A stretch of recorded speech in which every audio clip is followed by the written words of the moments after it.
So let's recap the first two. So Aubrey, what did you hear from the first? What's the first thing necessary to set a good expectation? Numbers and deadline.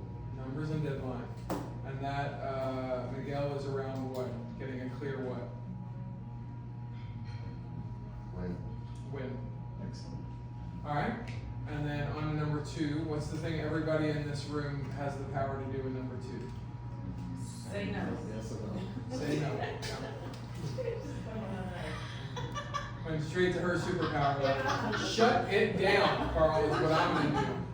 It's weird how Carl never said that, but that's what you started. It says more about the listener than the speaker. So what you have the power to do is ask a question. Like, hey, I don't know if this is doable because of this, this, or this. So we're wanting to ask the question, is that win actually doable? And again, give yourself kind of an extreme situation of going, hey, the backsplash needs to be done in 3 hours. It's not doable. It's, 3 days is typically what we're looking at, and I'd like to do it quicker than that. But where did you get 3 hours from? Be like, oh, I got a cocktail party today at 3, they're going to come look at it. But there's no world in which we can do that. Now we're going to get into number 3, which means we may be able to adjust. Okay? So number 3 is, how do we match resources?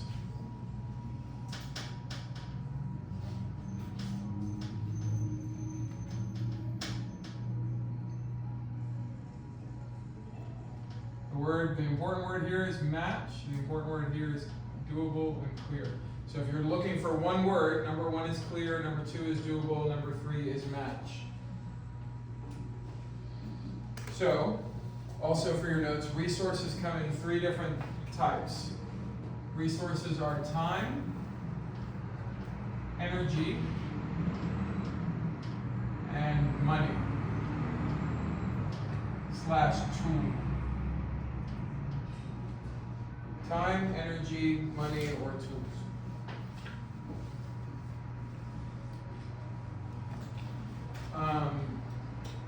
So let's take this, maybe Misty, it's something in your world. What's something right now where you're like, okay, I know that it's the win is clear, it's doable, but maybe there's a resource mismatch, either in time, energy, or money / tools.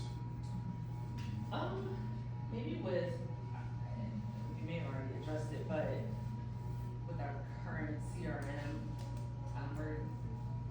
we're using Google Instruct. Okay. But we're going to be switching to JobTrend. Okay. It seems to be more user friendly, easier for team members to do various tasks like uploading photos, all the things that we're seeing in Google Instruct tends to be a little bit more tedious with. So we feel like it's going to be able to help us free up time and write estimates quicker.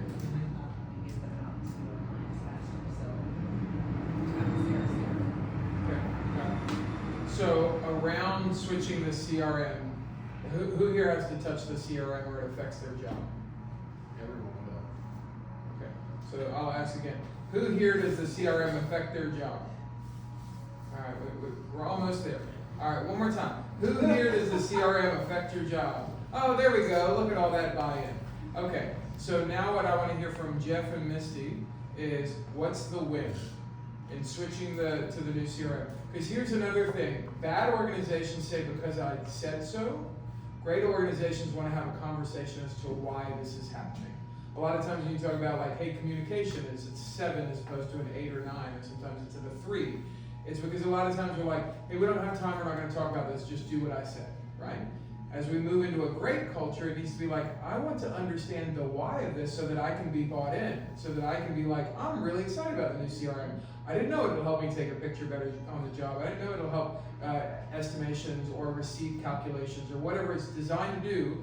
All CRMs are created to make your job easier, but a lot of times there's not enough what? Training. There's not enough resource spent on time, the energy to learn it, and the actual tool itself. So we're not actually matched. It's like, hey, job job trend. Job trend feels scary and new, so I'm not in. and now I'm that squeaky wheel in the organization who's not really squeaky, I'm just kind of like internally bitching, and then every once in a while I might have a side conversation, as opposed to going, I was never really matched on this. I didn't know when my training would come, I didn't know how I was going to save time or energy. So I want us to real quickly around something as big as a CRM, because that's why I did this exercise. A lot of people don't realize the CRM touches everybody. So we want to all go, oh, I can have a say in this, I need to be a part of this conversation, because what will happen is be like, Carl, I'm on the job side, it doesn't matter to me, or I'm on the administration side, or I'm in social media, or I don't even know what our CRM login is, I've never done it. It affects every single one of you, which means it affects your money. If you are not attached to a part of the conversation, you yourself, your family, your bank account is losing money. So you need to be a part of the conversation that goes, well, why this, and why this, and why? A powerful, valuable thing in a great company is a good question. Hey, I'm not here to be an asshole about this. I would just love to know, how is job training better than co-construct? I would love to know, so I can own, oh, this is this better. So, by the way, if we have new people come in, what's the worst thing you can do? Poison the well of this new person by going, yeah, we've got to use job training, but it's a pain in the ass and it's the worst and I don't know why we do it. What did you just do? You tanked your own money. You took somebody else's new energy and said, no, I'm going to punch that right in the face before you even get started. So before you take on a new CRM, I always encourage a company, whether you're taking out the trash and you will never log into the CRM all the way to the CEO, you should understand why. Why was this transition? What are we hoping to get out of it? So also at the next meeting, again, even if you don't touch it, hey, can I just ask, how's that going? Is that getting better? So we can celebrate a win, or it gives everybody else the opportunity to be like, I still haven't been well trained on this. This is a problem in my everyday life. I'm just not bringing it up, right? So we're collaborating and helping each other. So tell me, what's the win in switching to the new one? So for this one, like, when we switched to co-construct, like, I didn't really get any input from the team at all, right? It was just something that we saw, and I said, oh, it's so much better to build a trend, and I think it'll be easier. So I didn't get very much input. Yeah. But because we were at the expo here in Dallas recently, Job Trend was there, so we all got to come around, they did a demo for us, so everybody has gotten a chance to see it, well, except for people that weren't there with us, but, project managers, Hefe met the CEO, Okay. so he was able to build that connection with him. They have an app that is, they did a whole demo on the app, and it's so much more user-friendly and easier than the co-construct app is. There's a community of people that live on Facebook. We've joined that community, and they're always bouncing questions off of each other. Great. Tons of training material that's out there and available for us. So for me, those are some of the major wins I feel that we have with job training. Great. Anybody else feel like a win from the switch to the CRM? The thing you're most excited about, like, if you saw the demo, what was the thing you're like, oh, that'll be great? And it's okay if you go, I don't know if it's going to be great. I have anxiety around it. You can also be on that side of things. A little bit anxiety about it. Okay. Okay. No, that's great. And again, I'm doing this in real time so that you guys know, like, the worst culture you can have at work is a fake it till you make it culture. Oh, sure, I guess, fine. And then the frustration again, hurt, frustration, resentment, bitterness, it just starts to build. As opposed to right now, it's going, I have anxiety, maybe just because I haven't gone through a training on it. I haven't sat through, like, I didn't move from a demo on a traded or on a crowded trade floor to, oh, we're going to sit down for 2 hours as a team and start going through the features and how we onboard and, watching the stuff. So this is part of matching resources where we go look at the CRM and go, okay, there is clearly wins. It does feel doable because other companies are doing it. But what do I need? What resources do I need to have available? And what are the three again? So if you're reading off the board, you can cheat. What are the three resources? Come in. Time, energy, money. Right? So for the CRM, I'd be saying for you, like, how much time do I need to learn it? Like, when can I do this where it'll actually give me energy and it's not like, oh God, I have to do this now. And then the third thing is, what tools do I need? Because it's already been paid for, but what do I need to be able to watch it? Is it on my phone? Where's the app? Like, these are all the resources we need to make sure it's matched. So it's not just like ownership going, CRM go, and you're like, okay, well, I guess I'll figure this out on my own. It's going, no, let's pause. And if we think this is a real win and we really think it's doable, this is what I need in order to give you the win that you're looking for with the new CRM. Because I can't tell you how many times I watch this software cycle in companies where somebody will go to a trade show, it's really shiny, we buy it, it sits, it collects dust, we keep on writing things on stickies and text messages and emails, and we just keep on like band-aiding things, as opposed to going, somebody has spent $100 million in R&D and research and development to get this thing to launch, knowing that it will revolutionize our business, but we just didn't take 2 days to really onboard to the CRM. So this is where we have to have these conversations of like, hey, and the beauty of that is, when you start to have that conversation of going, hey, Misty, I would love to do this, but I'm in the middle of 3 of these jobs right now, and there's 0 bandwidth. So you asking the CRM to be implemented in the next 10 days is actually not what? Back to number 2. It's not doable. I love the win, I love where we're at, but now can we adjust that expectation of going, this is really a great end of Q2, middle of Q3 goal. But to have it in 10 days is just not doable. Do you notice how much more clarity there is in that conversation as opposed to, I never liked this CRM anyway, and this is just another place where we're not communicating well and nobody's really listening to me, so I guess I'll just work extra hard and we'll all be extra frustrated. You see how the culture just starts to pull away from each other because we're not setting an expectation well. Everybody in this room has the ability to go, I need a new resource. Oh, the resource is time? I need to change whether or not this is doable. Okay, we need to adjust the win. So you notice how we just pinged from 3 up to 2 all the way back to 1. Now we're having a better, more nuanced conversation where everybody's clear and we go, hey, we're just gonna change one date. So it was this number, new CRM, 1 CRM, by 10 days. And you're like, 10 days, no. So we adjust that and now we come back. Okay, so if I told you, and this is hypothetical, I'm not suggesting this, but hey, it's going to take us 90 days to onboard the CRM. We're going to build in 2 hours of training every other week that you're paid for to get really acclimated and feel really comfortable. Hey, does that now feel more doable? And then hypothetically, you'd be like, oh yeah, that feels way better. Okay, any other resources other than time and training? I don't know that I have a ton of energy for this, but giving me 90 days, I can find the energy to find, both the time and the ability to do that. Okay, great. So do we see how that's very different than, hey, here's a CRM, best of luck.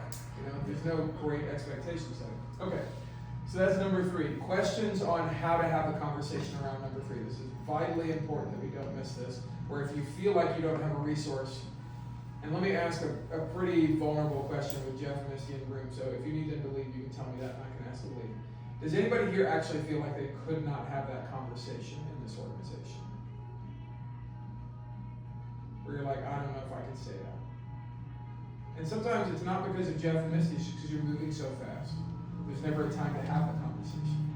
So let me ask a better question like I asked you earlier. On a scale of 0 to 10, 0 meaning they would shoot me right in my face if I asked to have a matching resources conversation. All the way to 10, it's like, they won't shut up about matching resources. They're always asking how to be helpful. How would you rate, and I want everybody to give me a number, on a scale of 0 to 10, the ability to have this conversation on clear, doable, and I don't mean like historically, because you haven't had language for it before, but did you feel like there was permission to have an honest conversation about what was doable or if you had the resources? Again, 0 is no permission, 10 of like almost an overwhelmingly amount of permission, like I do it anytime I want to. So everybody around the table, we'll skip the kids for just a second, come back to you guys, too much family connection. Joe, we'll start with you. 0 to 10, how would you feel about that?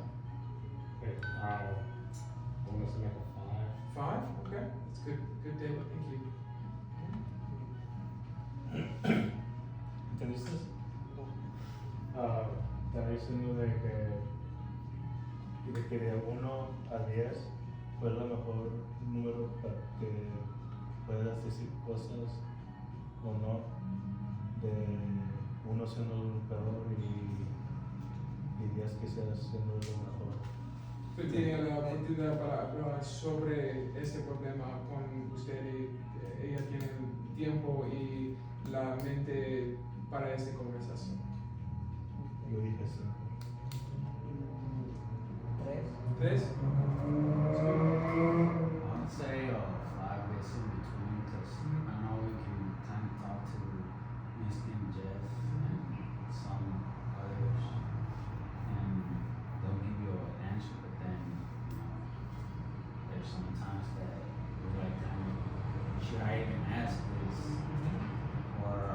say something, and we're gonna, if I say this, so I think it's in between. Okay. Helpful, thank you. I'd say an 8. 8, okay. Right? Yeah. And then you guys? I say 10, just most of the things that I have to say, whether he's actually hearing me is another part of that, but I think he's willing to hear anything we have to say, Sure. so. That's great. Listens to all of it, Yeah. now whether he retains all of it is the question mark. Because again, there's a lot of the doable part of it. Sure. And based on both of our CIs, Culture him- index for those. yeah, him being, his personality on there means he needs time to reflect over what I did to him. So he's learning that he needs time to process the information, and I am all gas, so I'm ready to go from the minute that I thought of it, Right, where he needs time to process the things that I brought to him. right. Super helpful. It's like a 5, 6, only because I feel like it's only that because whenever I do come to them about different ideas and different topics, I know that's what I'm so like that's the goal I want to get to, but sometimes I don't even have the time or energy myself to even put effort into it. But I'm just like, I want to show y'all, like, I'm really thinking about it, but I have no time or energy. And sometimes the conversation comes back like, oh yeah, that's great, and then you can do this, then you can do that, and I'm already like, I can barely even do the things that I'm supposed to do. Now there's more, so they do listen, they do have great input, but at the same time, I feel it's kind of a me thing where it's like I come to them without even having the time or energy or the resources to even implement what I'm supposed to do on a weekly basis. Got it. Do me a favor, just remind me, I want us to talk through the leadership square around that. So that to me, what I'm hearing is an issue more of self-leadership than permission. Because this question is really, am I allowed to bring the conversation? Because if we don't feel like we're allowed, then this exercise is dead in the water. A little bit of what we're talking about now has moved into self-leadership of going, do I know the problem? Have I brought 2 solutions? Am I committed to a deadline? Which I'll put up here in just a second. So here's the thing that I'm kind of hearing and seeing in that is the people who have high touch, like office sort of spaces, there's a lot of permission, maybe there are lots of conversations happening. Now with our project team, like we're actually in the field, there's so much going all the time that there's not enough space to kind of like, hey, pause. So one of the things, Hefe, that I would consider is what does it look like to have like just field team meetings that are 10 to 15 minutes more regularly. So it's not taking up like you've got a backsplash you've got to do and you can knock it out in a day and a half. You're like, okay, Carl just scheduled an hour-long conversation. Like nobody wants to do that, right? But we do want to have more regular, quicker conversations so that we can share the things that kind of we're up against. Does that make sense? So one, thank you for that level of transparency, because I know that's really uncomfortable. But again, it's only when we say this is a starting point. Because what I like about like El Número 3 is it's a great starting point. It's going, okay, this is not a 1, it's not terrible, it's also not a 10, it's not great.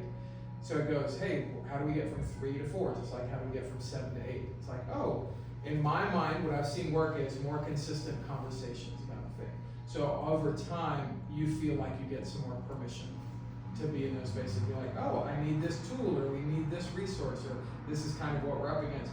Because I know, having worked in a foundry and been in the field, like moving forklifts and stuff, like the project manager or the director may not see what we're doing every day, may not see the constraints that we're up against. So just a little bit more regularity in that is probably super helpful. Anything else you guys want to add to that, especially from the field team, that you think would be helpful in moving those conversations along? Hefe, appreciate you taking your lumps over there. Any thoughts, questions that you have listening to that feedback? No, I think the question might have been a little misunderstood, just because you clarified it at the end that, this is more, can I ask permission versus how do I feel when I ask permission? So I think maybe the answers some were a little off because of that, but maybe I'm wrong. Yeah. So Yeah, and I think the answer to all of those things is practice. And that's what I was gonna say, I do pretty much have an open door policy, like, you guys can call me at night or in the morning, or, that doesn't mean I'm available, but you can.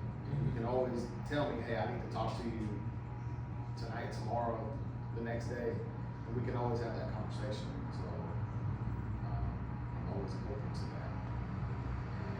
I know Misty is also, I know, some No, guys. she told me earlier, don't call her, you're dead to her. Like, don't ever call her.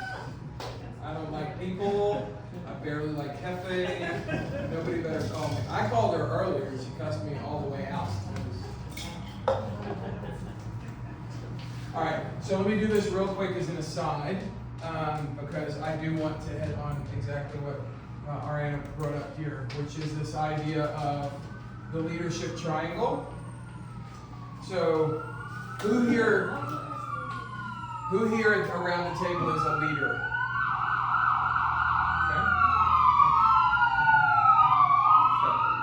So it's a trick question. Everybody is. Because today, hopefully, you put on clean underwear. You had to lead yourself. And you're leading your own life. So everybody is a leader. And so what I want to give you here is a bunch of ownership of yourself and your day. So this is our leadership triangle. And leadership people try and complicate. And again, I don't care if you're a one-person business or 250,000 employees. It's the same three things.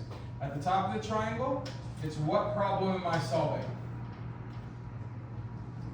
Hefe and I talk about this all the time. There's nothing worse in life than solving the wrong problem. Like, I put all of this energy in. So you guys will get a kick out of this story. My real estate company last week lost $120,000. It was not amusing at the time. It's really still not amusing now. I'm still getting over it. But this is how we did it. My transaction coordinator, we buy houses and then we fix and flip them. My transaction coordinator didn't send an email after we thought we had bought the house, finalizing title. So then my project manager goes into the house and starts fixing it for 3 weeks. We spent $20,000 fixing somebody else's house. They fixed the wrong problem.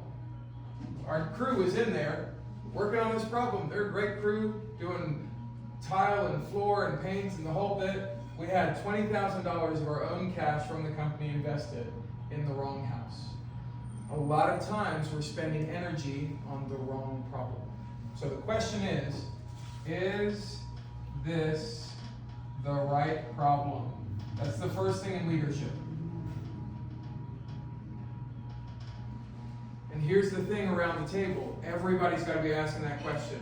Like, if you're out in the field, you can't leave that just up to the project manager. If you're in administration, you can't leave it just up to Misty. If all of you around the table are just leaving it up to Jeff and going, I guess I'll find out from him in 2 weeks what the problem is, we're wasting all this time fixing the wrong problems.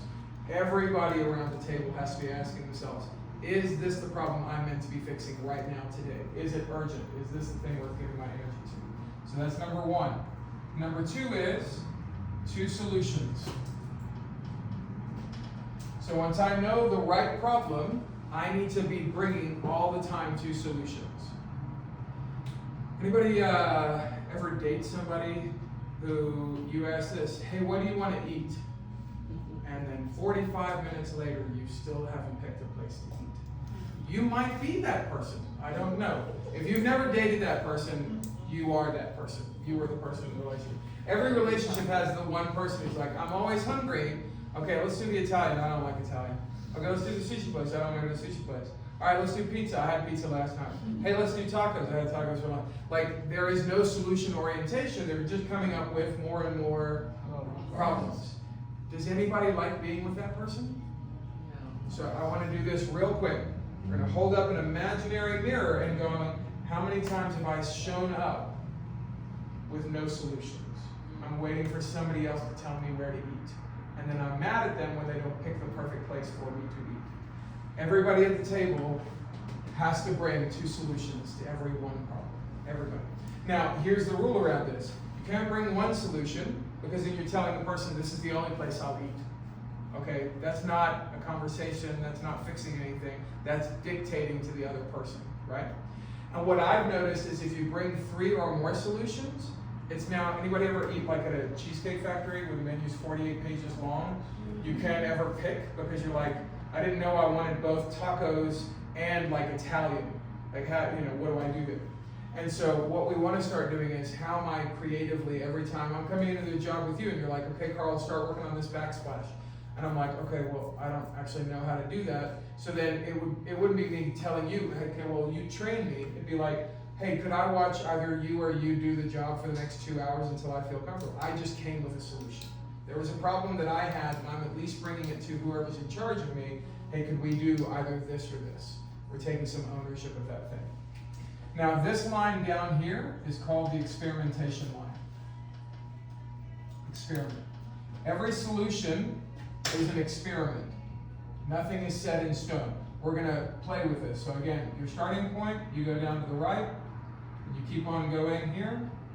You're going to experiment along this line. And over here is result. I don't know how to spell result. It's also deadline. You can also say commitment.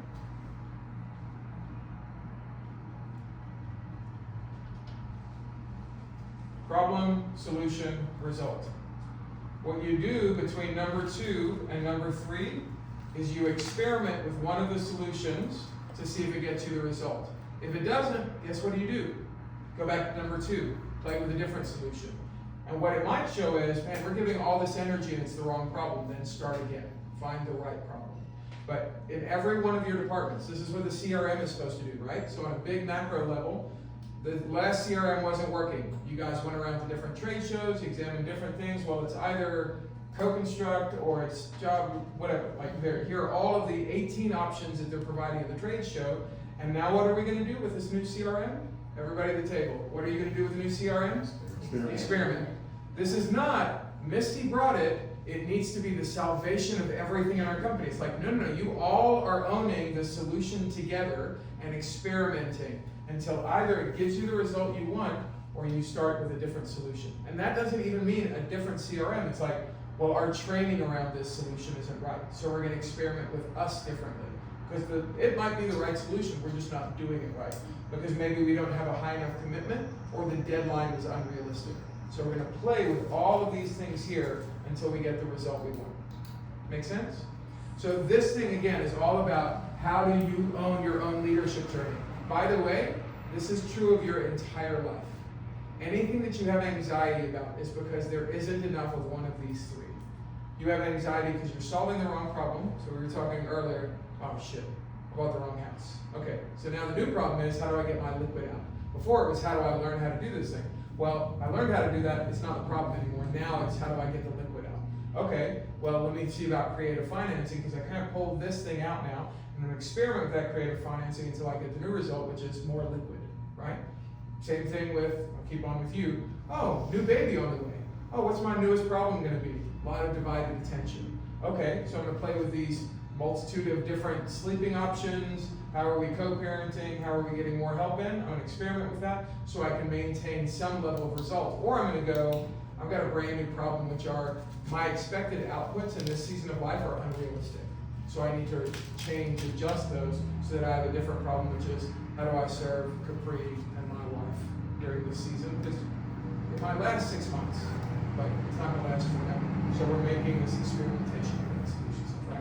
So you want to think about this, all the tools that I'm giving you, you can use in your parenting, in your close relationship with your partners, with your friendships, and in your work. Everything boils down to problem, solution, result. Questions on the triangle before I get the last thing in setting expectations. Excellent.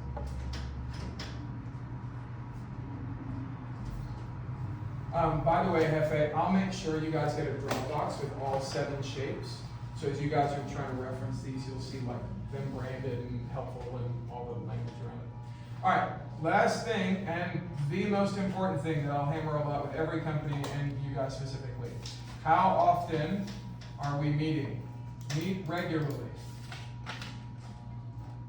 to set and reset expectations.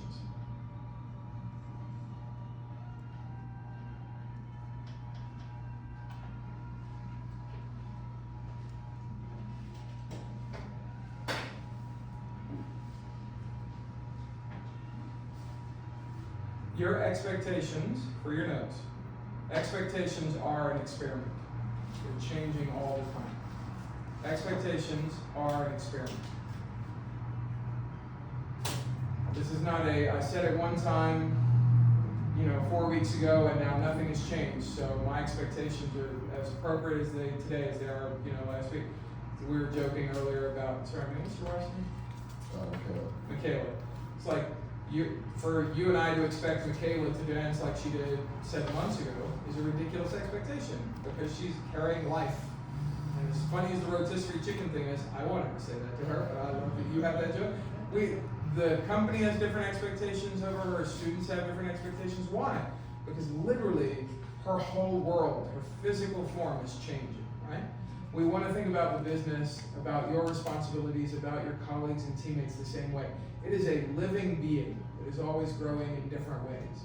And so for me to expect Trish to do something that she did 4 weeks ago, I don't know what your new workload is. I don't know what new client is taking a bunch of time from you. So for me to go, well, you used to respond within 24 hours, or like 4 hours, and now it's taking 24. Well, okay, there must be something broken with Trish. I have an old expectation. When was the last time we sat down and said, hey, in my world, I love a 4 to 8 hour turnaround? And you're like, Carl, I do too. In the current world, I'm grounding, so 24 hours is me at an incredible level. Okay, great. So now I can reset my expectation with a new experiment around what does it look like to be at 24 hours until that gets fixed? Or what would you think a better posture towards Trisha would have been, even what I just suggested?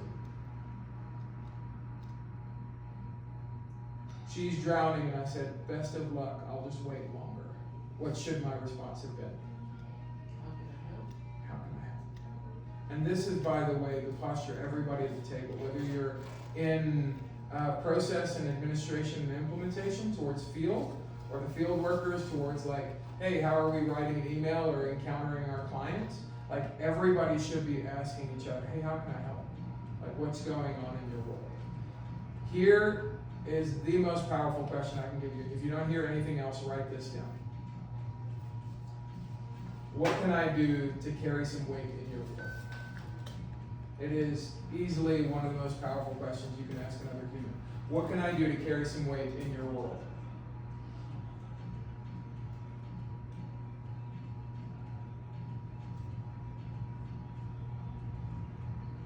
What can I do to carry some weight in your world?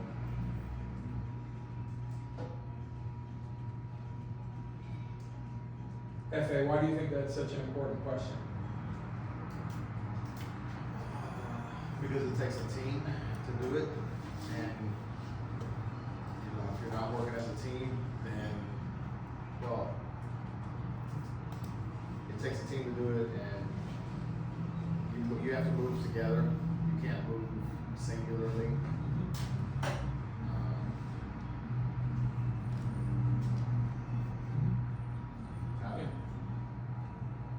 Without filibustering on that, I mean that's just it's a team effort. Yeah. You don't move from 2.5 million to 5 without a team. You don't move from 5 to 10 million in revenue without growing that team and growing the sense of I'm here to carry, I'm here to help. And I would also say just personally, it's the quickest way to build an empathetic emotional bridge with another human is going, how can I carry some weight? Hey, man, like what's going on in your world that I can help with? And you're like, I don't really even know you, Carl. I don't know what you can do to help me. Okay, but at least you know that I'm interested, that I want to know what's heavy or hard in your world. And then us together, even if I can't do anything because I'm not gifted in the things that you're gifted at least us talking about it might help you feel less alone in that thing. But then also, we might find a creative solution that goes, I don't know how to help Trish with that, but I do know these 2 other people who are great at it. Would you like me to connect you? Kind of the same thing earlier when you talked about creative financing. I know 5 people who do that. I'd be the dumbest person you talk to about that today, but I know 5 other really bright people who can help you in that space. So again, it's having that posture of, hey, what's something heavy that I can lift in your world today?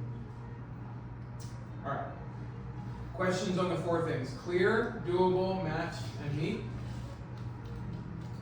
Any questions on how to actually do that on a Thursday morning? Because again, I want the tool to be hey, we're having a 7-minute stand-up. Oh, Hefe's asked me to do this thing. Oh, yeah, it's clear the win. It's got a number and a deadline. Okay, I could actually do that. Oh, I'm missing that tool. This thing broke. You're asking me to do this backsplash, but okay, great. Let's match the resource. Let's get you the thing you need. And then, yeah, let's meet about this, in 5 hours once I'm halfway through the job. And we'll talk about it again via text for 30 seconds. See how that all of a sudden becomes like, oh, it's a tool we can use all the time. So one of the things that I would say, just from my seat, is if you guys can just start to run these 4 and dumb it down to that. You don't have to remember everything. All you have to remember is clear, doable, matched, meet. If you can remember those 4 things and run every assignment through that thing, I guarantee you 6 months from now, it's a different company. We've moved from a 3 and it's 5. Or like we've moved from a 7 to a 7.5, or wherever your thing that has any anxiety where you'd like it to get better, I promise this thing will do the heavy lifting of that will. 2 last notes on this, and we'll be done with setting expectation, and Misty and Hefe can tell us what's next. So for your notes, here's the line you want to use to kind of put 2 bows on this exercise. 1, you always want to ask the other person, hey, can you tell me what the expectation is? Can you tell me what the expectation is?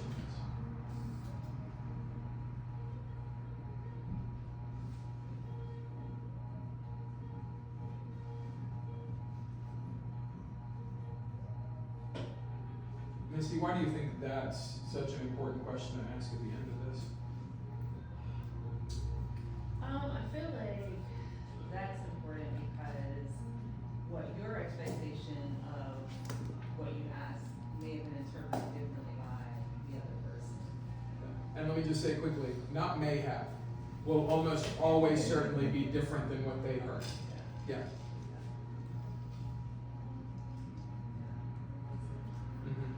And there's something powerful in when you're asking somebody else to do something with you or even for you, it's very powerful for them to get to own that statement and go, hey, I'm saying, yeah, I can do the backsplash in a day and a half. So we've done this whole job and like we're talking about like setting the expectation. I go, hey, how different does this feel? Hey man, you can do that job in a day and a half, right? You go, yeah, because you're put on the spot. As opposed to me going, hey man, with the expectations of this backsplash, can you tell me what you think the expectations are? And you go, all right, I'm going to shoot for 3 days, but I think I can actually get it in a day and a half. So my expectation of me and my team is we'll get it done next day. You get to own that entire expectation. It's yours, and so you don't feel like it's getting pushed on you. You get to choose it. You get to say what it is. You get to communicate it. And that's how we improve the communication is you getting to feel permission to say, I'm going to set some of the expectations because that's how this is going to work. So that's the first thing. Can you tell me what you think the expectations are? And then the last thing, if you're asking somebody else, so you're setting an expectation, say it's somebody on your team or somebody else that you're a colleague with, what I, especially from Hefe and Misty, the last statement from them is, I want to hear, hey, I am accountable to you about this. So all of a sudden, the person who is quote unquote in the power position of like creating the expectation, hey, I'm accountable to you when it comes to this. Because remember, it's a dialogue. You're both doing this thing together. You're going to meet later. We're going to check up on it.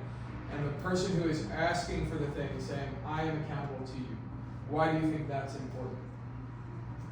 Christy, we'll go with you. Why do you think that would feel helpful if the person in power is saying, hey, I'm accountable to you on this thing? It's almost kind of like their buy-in, like you want to let them know, like, hey, I'm here, for you, kind of thing. Absolutely. To make them feel, secure and understand. That's it. No, you're 100% right. Yeah, I don't really have anything to add to that. I think it's spot on. And then I lied and I talked too much, but here's the thing that I would kind of parallel with that, is it's weirdly off-putting, right? When somebody who's like, oh, I thought you would just give me the task and walk away. When you tell somebody who feels like you're the one dictating the terms of the agreement, when they say, hey, I'm accountable to you, it's like, oh, like this really is a partnership, it really is a dialogue. The person who's supposedly in power and control is going, it really is us together on this thing. So anything you need from me, I'm accountable to this just like you are. You're not alone in this thing. I didn't abdicate, I didn't just run off and say, you go do this, figure it out. There is this sense of togetherness. All right, friends, that's about as much as I can say on all these things. Any questions on any of the four parts or the two statements, or the question and statement at the end? FA Misty? Great. Gonna head to the, where's our next stop? Where do you wanna head to the coffee shop or do you wanna? I mean, I think we're okay in here. You know, Okay. I don't wanna interfere with their dinner, but it's only 3. yeah. Yeah. You kind of touched on why does my job matter? Yes. Yeah. You didn't go real deep into it. You didn't do the Pentagon or whatever. Mm-hmm. Ready to go to that? I think so. Okay. Is everybody good? Anybody need a break? All right. So, like I said, I'll send Misty and Hefe all of these in like a Dropbox, and you guys can print them out and put them around the office if you want to, or have them in a folder. But that was, as you can tell, the game board was the shape for setting expectations. This one is the Pentagon. So there was a Harvard study a couple of years ago. What would you say is the number one reason why people quit jobs? Mm-hmm. And in that management thing, why do you think people left those managers? Their expectations as to what their jobs were, it could be numerous of things, the way they were treated, Yep. yeah. Yeah. So let's get down to like maybe the most like core human thing. You want your job to what?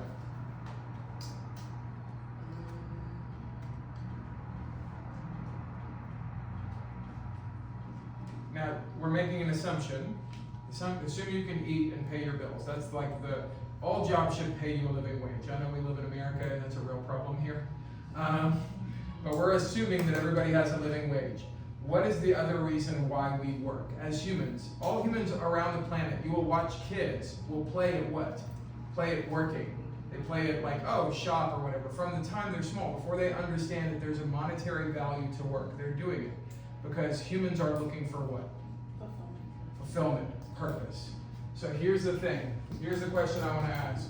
Why does my job matter?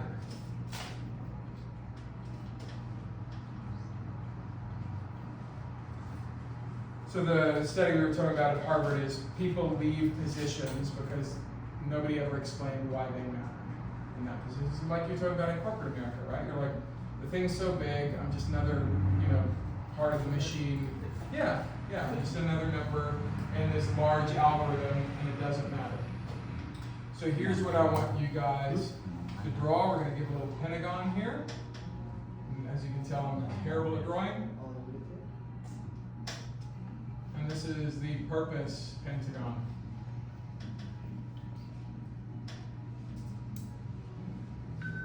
And I'll go ahead and put this up here so you can go ahead and draw it out. Sorry. Roll that again.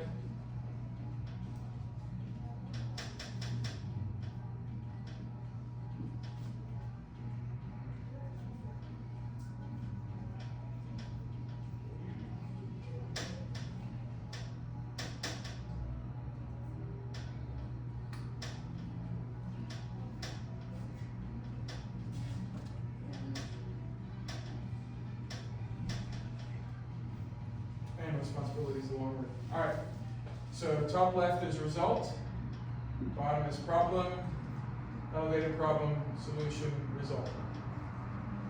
And at the top it's roles and responsibility, or role and responsibility, rather. 1, 2, 3, 4, all.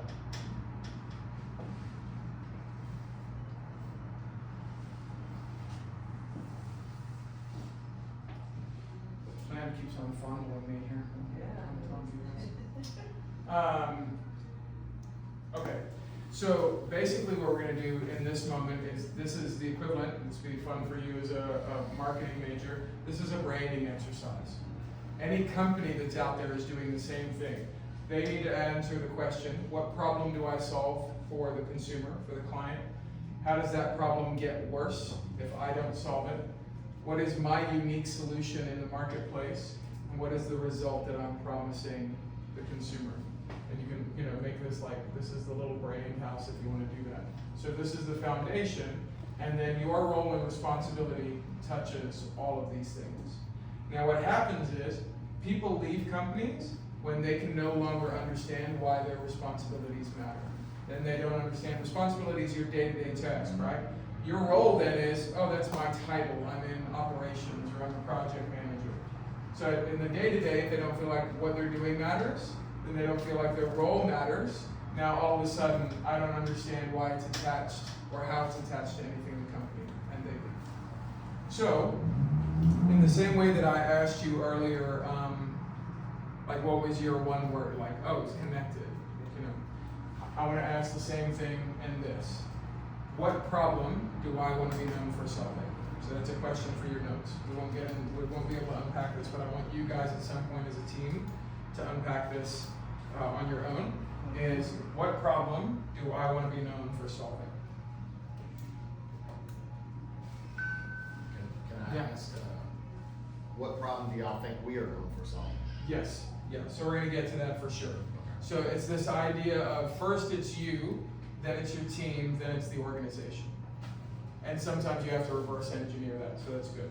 But sometimes it's, well, I need to know what the company solves, then the team, and then how do I solve in light of that. So let's do Hefe, just so we can model this a little bit and then move through the exercise. What problem do you think your company solves? We bring bad houses back to life, or Okay. make older houses good. Okay. So, old to new, bad to good. Good to better. What's that? Good to better. Good to great? Good to great. Alright, anybody else see it differently? What else do you see, detail or cure and construction? What do you see? What problem does it solve?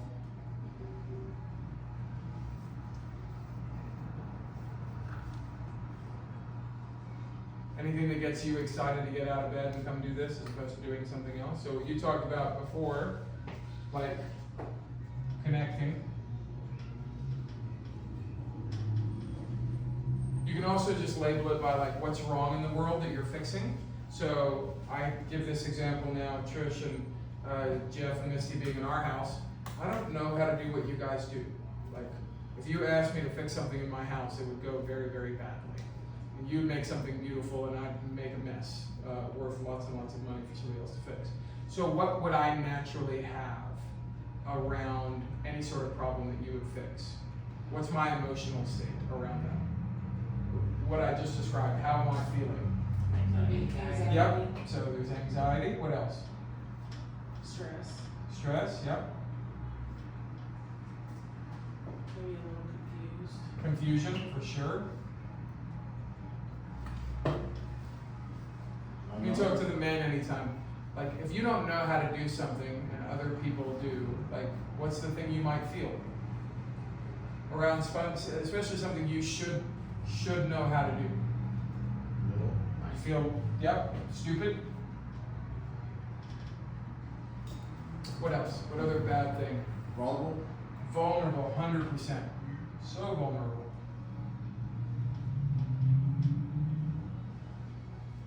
All right, I'm going to talk to the ladies. When you're talking to ladies around this, what do you think some of the things that those women are experiencing other than what we've already listed? Indecisiveness. Mm-hmm. Yeah.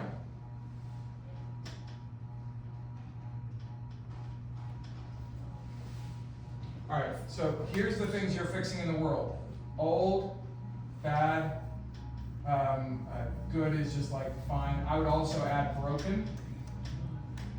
Things that were broken are now There's a vulnerability, there's a disconnect, there's anxiety, stress, confusion, stupidity, indecisiveness. Does that feel different or better than I do backsplashes? Like, no. Carl felt stressed, confused, and stupid.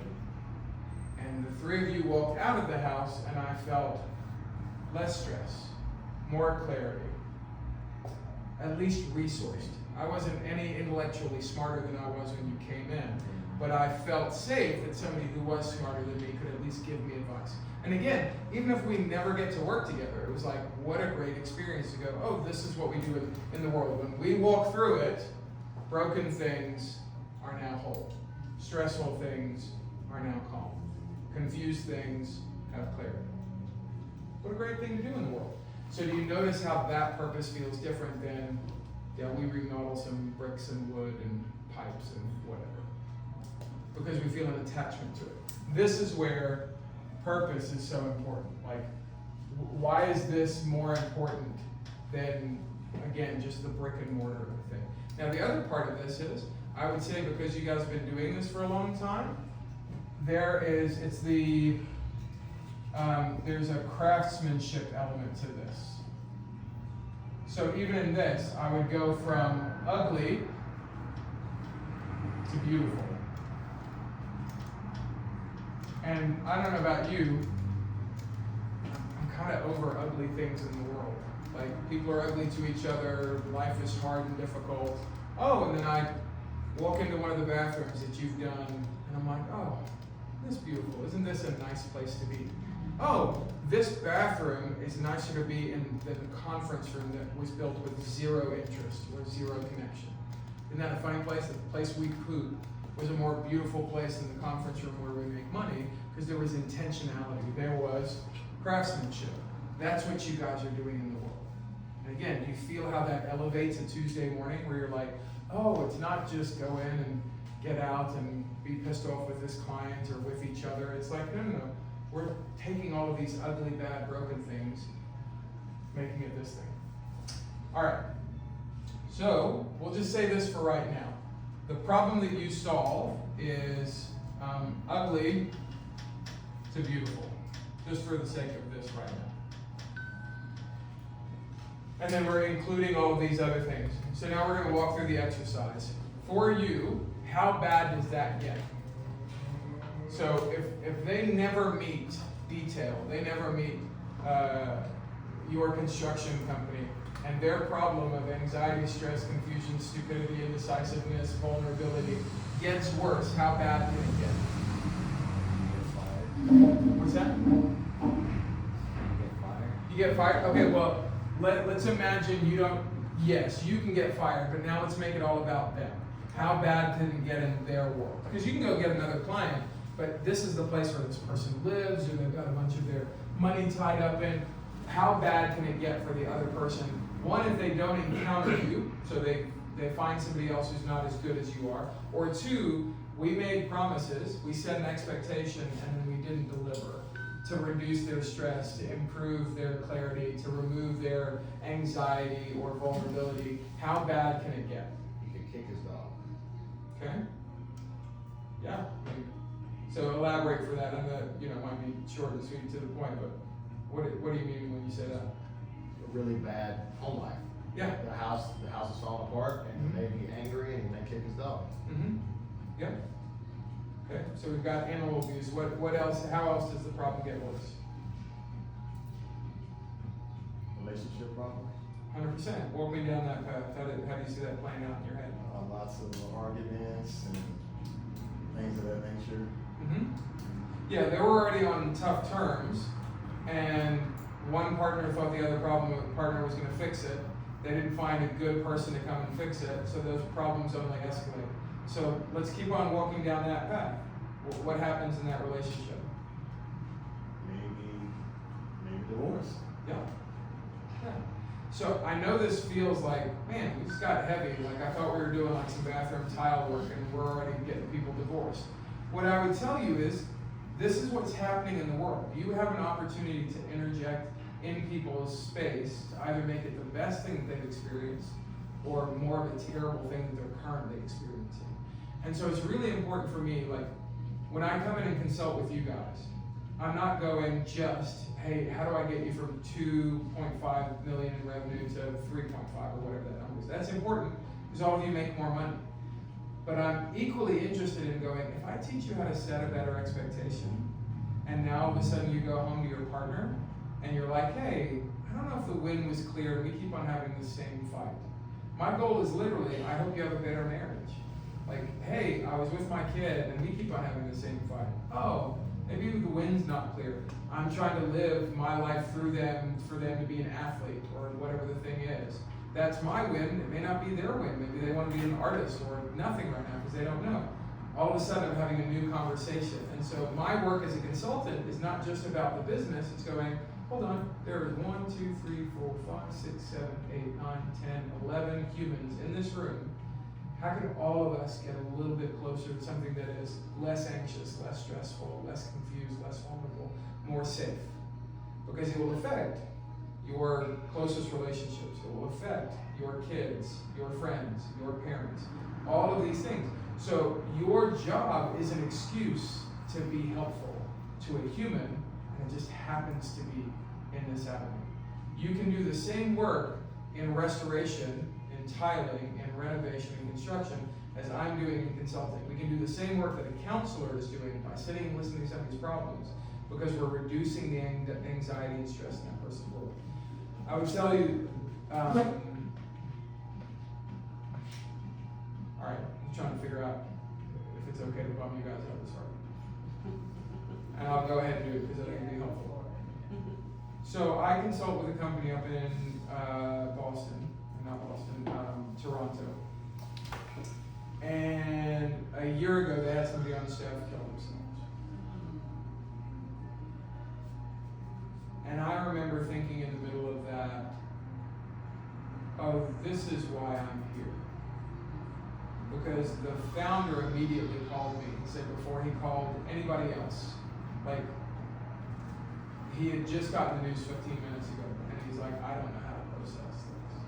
And I'm like, oh, this is why I'm here. It wasn't the previous 2.5 years of building the leadership team and helping them grow the company. It was, oh, I'm here for this moment. And I remember thinking during the entire conversation, what do you do? Like, I have been in pastoral ministry for 15 years before that. There's nothing you can say when somebody unalives themselves. There's a lot you can say to a lot of other death. There's nothing you can say to suicide, other than to be there in the person's pain. Anything else like that is actually detrimental to the memory of the person and the pain that that person who they left behind is going through. And so I literally just sat on the phone. I'm in Atlanta, this guy's in Toronto, and I just sat on the phone with him for hours. While he questioned everything about his leadership, what he could have done, did the company drive this person to this? Like, he was going through an existential crisis. And I remember being so grateful that God had given me this work to do, because in that moment I was like, oh, this is work worth doing. This has purpose, this has value. And what I'm telling each of you is, when you get up and go, oh, it's just Wednesday, this doesn't matter, your thinking isn't big enough. Because people are in these places, you don't know who you're intersecting. That client who is bitching and moaning at you, the person who's telling you get it done in a day, you have no idea if that's like that one lifeline that they're going, nobody in my entire life is listening to me. I don't have power or control anywhere. If you would give me 30 seconds of undivided attention, it may change the trajectory of my whole life. Literally. This is the thing we get to do. If only we will switch our brain to that. And so this is why I point. One more time, let's look up here. Elevated problem. There's no telling how bad this can get, to the point of death. And so your work matters. It is work worth doing because you get to be and intersect people who need you, both for your technical ability and now also hopefully for your personal ability. What I'm teaching you here is not technical. You have professional skills that are way better than mine in your area. What I'm teaching you is how to be human while you do the professional thing. How to, we jokingly say, we teach people how to people. Like, we're losing that skill by the minute. And so if you can be more present, you can help this person. And by the way, this weird thing happens, you make more money. People who are really great personally, statistically, out-earn anybody else in their field like by 60 and 70%. Because people want to be with you because you're present to them. And so this is where we go into number 3 now. Okay, so if we've thought about the client's problem and how bad it can get, now they want to know, are you good at what you do?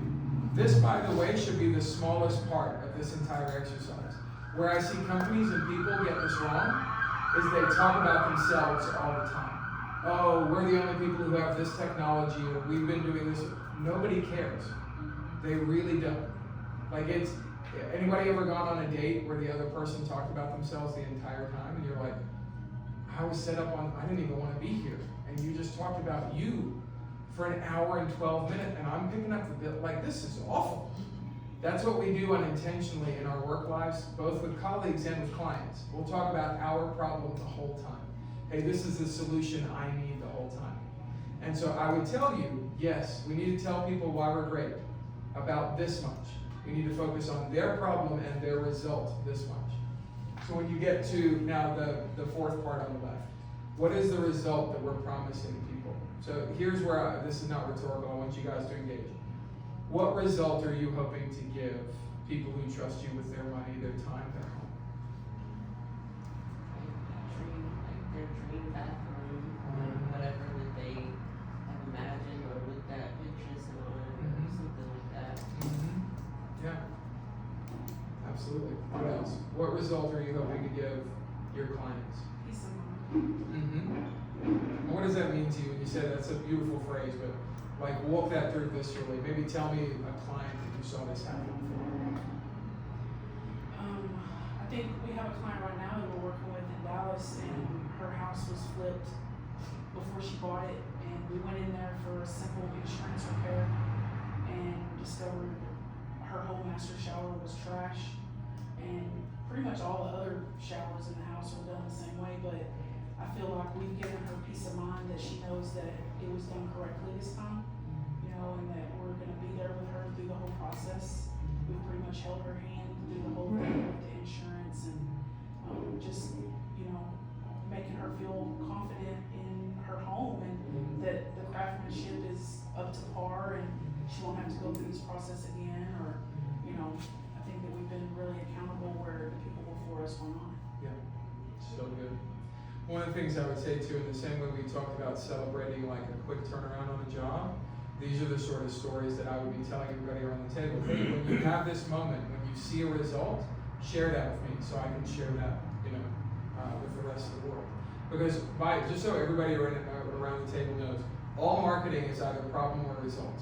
They don't care about your particular solution. You see this all the time, like, oh, use us, and again, this is not to like, you know, bang on the core stuff. The core stuff for you guys, are we trustworthy, do we have integrity, are we doing a job with high caliber? You should be the people who care about that a lot. Your client or your possible client could not care about that less because it just sounds like a sales pitch. They want to see themselves. And where they see themselves is the problem, because they go, oh, I have that problem. We owned a house 2 houses ago where we were terrified of the toilet in the primary bathroom because it would clog up and then overflow and then somehow poop would come up through the bathtub. We don't even know how they pulled that off. And so we're like, we're terrified to run a bath or a shower in this room. And we had 4 people come through and nobody could fix it. And so like you're talking about, there was no peace of mind going into our primary bedroom's bathroom until we gutted it and, you know, figured that thing out. And so in that space, I didn't care how great your integrity was or how hard you worked or how on time. I cared that somebody would go, hey, are you experiencing this problem? We're going to talk about the problem. Hey, here's a story from one of our clients who had that problem and here's their result. I never talked about us once. We're telling their story. And even as you're capturing their story, one of the things I'd be careful of is don't use details name a bunch. Let them tell their story where it doesn't feel like an ad, because then it's the best ad possible. Like you tag it in the description and the CTA and all that sort of stuff, but as they're telling the story, all they're talking about is, man, we had this bathroom and this bathroom, we had these people out, and this thing went wrong, and I walked into my bathroom today, and it was stunning.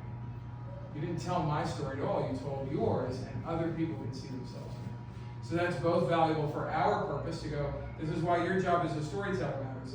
why your job as like the implementation person and managing and having this relationship with them matters, because you're now providing this result for them. Okay, so there's peace of mind. Other results that we want, oh, and beautiful outcome, peace of mind. What are some other results we want to give to our ideal client?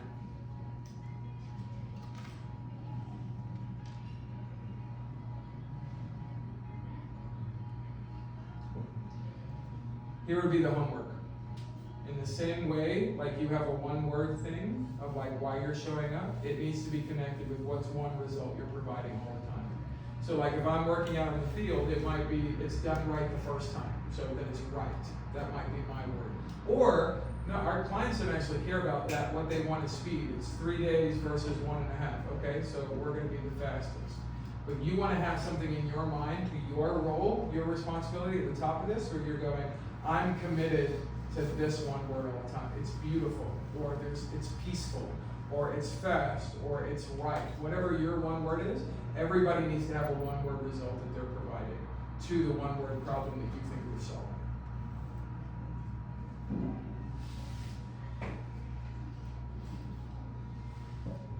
All right. Questions, thoughts, comments around purpose, alignment? Can we see how if you run this more often, if you think about this more often, it's not just, oh, it's Thursday. It's like, no, here's a single mom terrified that her bathroom's gonna go through the second floor because how badly was this house made? Oh, she met Hefe. Hefe introduced her to the team went in and did this, and she's like, my kids are safe in the house that I bought. Because most of the people that we're working on, it's not their dream forever house. They're just trying to make this thing where they feel less anxious, right? So the more we can run this exercise of what's their problem and what's the result I'm providing, you will feel more connected to your day-to-day responsibility. And that's what I'm trying to do. I'm just trying to make you go, oh, on Wednesday when Carl was here, I felt okay about my job. Weirdly, on Thursday, I felt more connected to my job. It felt more important. It felt like, what's the top question? It felt like it mattered. That's the thing, by the way, that the study said. People don't leave for pay, they leave for purpose. You should get paid. That should be a non-negotiable, that should be a given. So we can also talk about that. But the thing that really keeps people around for years and then decades is because they feel attached to something that matters. All right, so far we covered game board, which is setting expectation. We covered the triangle, which is leadership. And now we just covered purpose alignment. Why don't we take 60 seconds? Why don't you look over your notes and then just let me know if something feels unclear or undone, unfinished, and we can talk through that.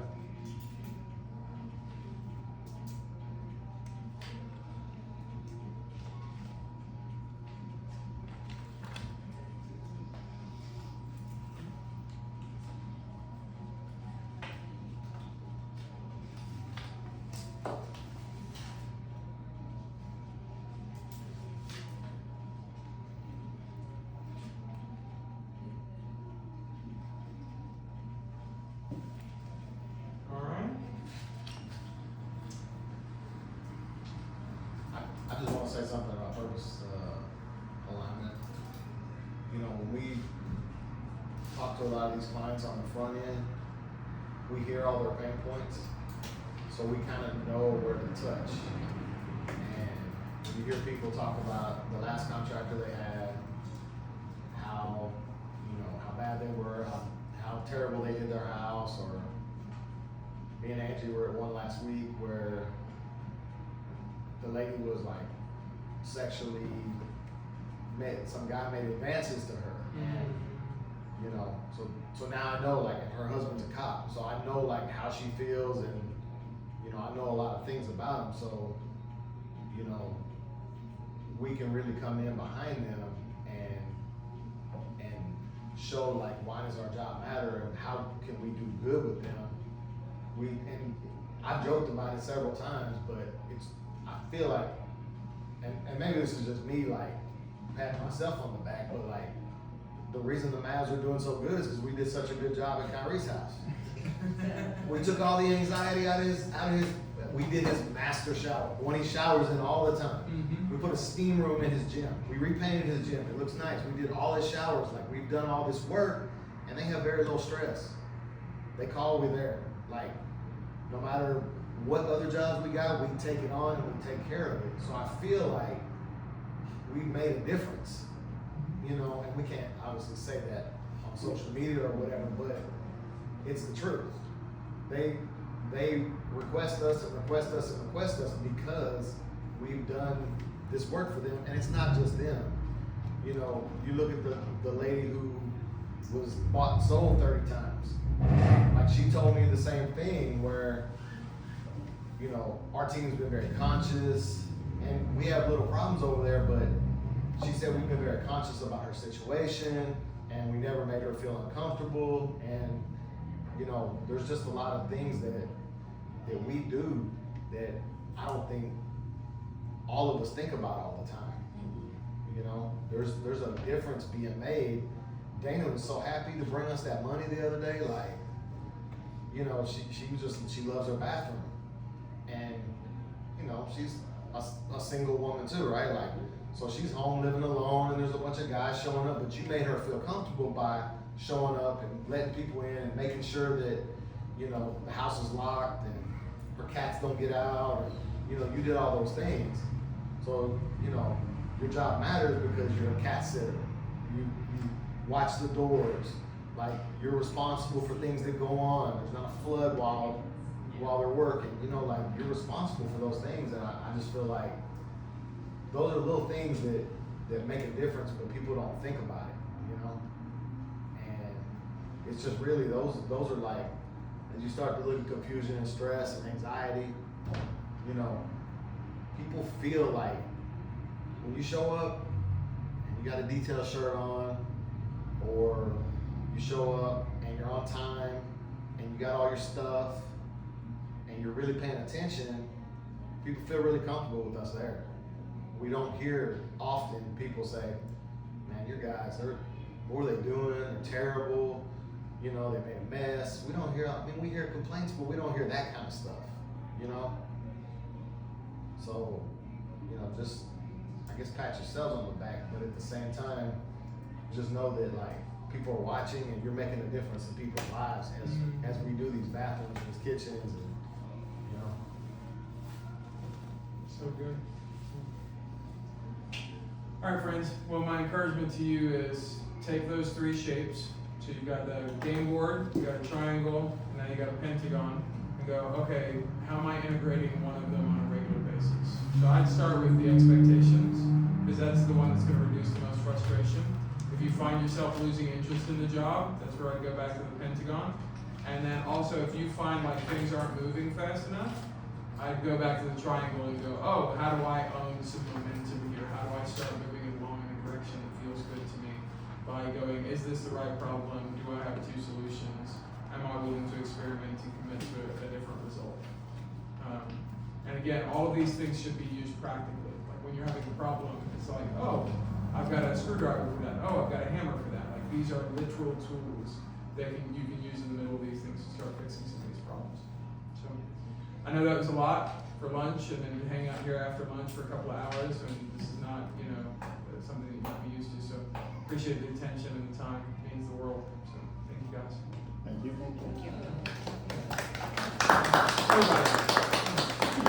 All clap over. All right. All right, back to work now, Scott. Eduardo's leaving, he's going to Mexico. Eduardo's gone. What part of Mexico? Rosarito. Okay. Am I literally going now? We're headed to the airport? Let's see. 4 o'clock, right? Okay. 4? Flight 8. Oh, I thought your flight was at 4. Like, Yeah, you're all making that. Hey. All right. Thanks, everybody. Thank you. Thank you. Do you want any feedback? Anything from the team? No, I mean, not really. I think the water needs to leave, Ariana needs to leave.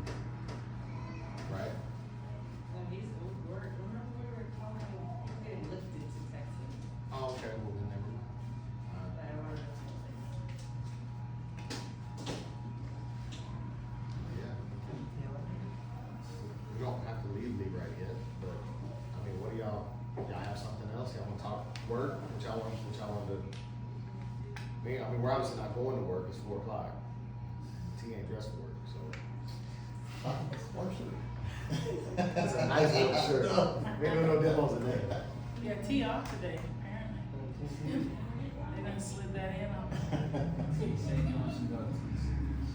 Cities, Twin Cities. Twin Cities in my dreams. Twin Cities and all of our dreams. Does anyone want to go to Atlanta? We go back. Thank you. I asked Joe, but he never answered. About going to Atlanta? Yeah. I'm ready. I know you're ready. I'm staying at Carl's house. Come on. Already got me a room. I'll put you up. You guys better run through it.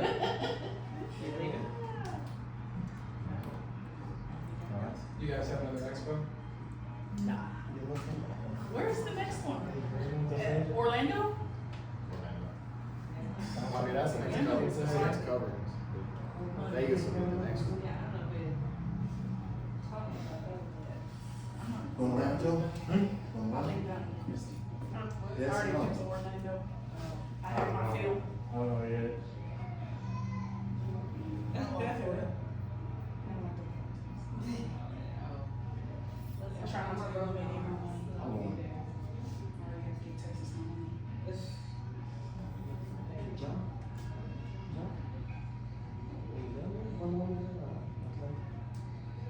I'm not sure yet. We got check on Well, good luck. One to pay. How we gonna get our tools there if we find? You gonna put them in the belly of the plane? You have to check a bag. I mean, you know, I mean, you can check a bag for free. there's certain things you need. I mean, Carl's always wanted a wet saw before, so. I mean, you can pack it up and put it with your luggage, as long as it don't weigh over 50 pounds. No, I mean, you know, you bring little things, special tools, but other than that, you know, a wet saw and, you don't need much. The ends of the tunnel.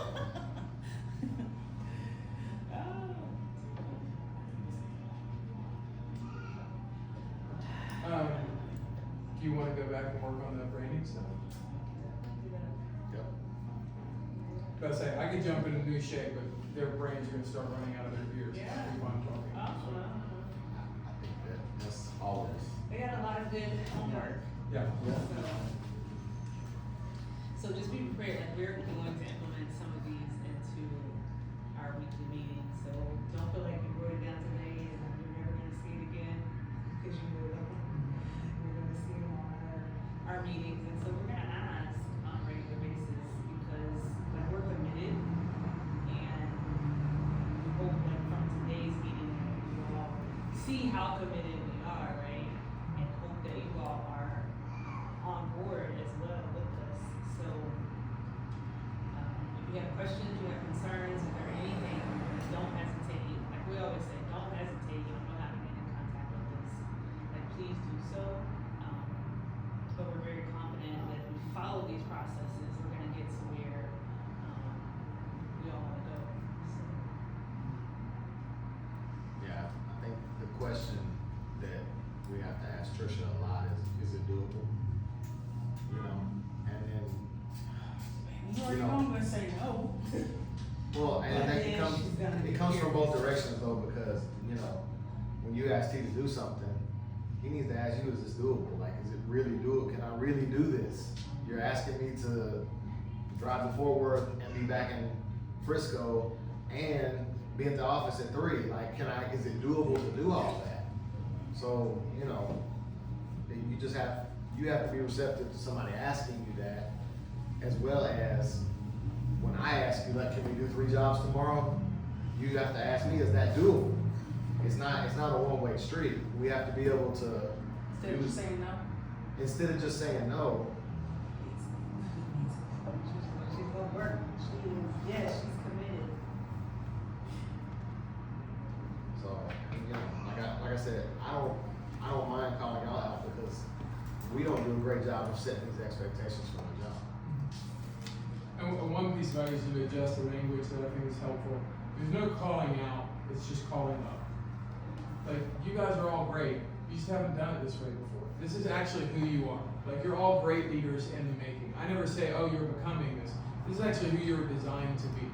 And so when we have these conversations, it's calling you up to who you actually are. Because calling out gives this idea of like, oh, I'm now, either confused or shamed or embarrassed or whatever because I wasn't doing something right. And it's going, in these conversations, I don't ever want anybody to be embarrassed or feel like they're being singled out. It's going, no, I barely know T or Trish or any one of you. And I'm like, no, this is really who you are. Here's this bar. That's actually your floor, not your ceiling. I'm just, hey, let me lift you up onto the new floor. Oh, okay, look how much higher this was and better than it was. Because this is actually who you were the whole time. You just haven't had this hand up or that ladder to get to this place. So, just one small language piece. I think most of the time this is the way it goes.